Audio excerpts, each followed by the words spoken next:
Problem వచ్చినప్పుడు health issue ఒక medicine, drug, ఒక ఇంజెక్షన్ ఏది వాడకుండా దాన్ని ఎట్లా క్యూర్ చేస్తారు? ఇది ఇప్పటికీ ఒక నార్మల్ మనిషికి అర్థమయ్యే సైన్స్ కాదు.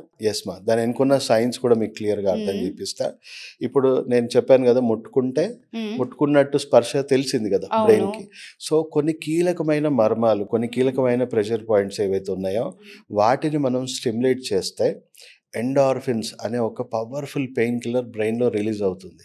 ఓకే. సో మీకు ఎనీ అక్యూట్ పెయిన్, నేను క్రానిక్ పెయిన్స్ అనను కానీ అక్యూట్ పెయిన్ అంటే ఇప్పుడు మైగ్రేన్ అలాంటివి కావు, హ్మ్. జనరల్ హెడేక్ తీసుకోండి, లేదా ఎనీ బాడీ పెయిన్ తీసుకోండి. హ్మ్. మీరు బాడీలో జస్ట్ 7 సెకండ్స్లో ఆ ప్రెషర్ పాయింట్లో ఒత్తగానే 7 సెకండ్స్లో మీ బ్రెయిన్లో ఎండార్ఫిన్ రిలీజ్ అయ్యి ఇన్స్టెంట్గా పెయిన్ రిలీఫ్ అవుతుంది. ఓకే.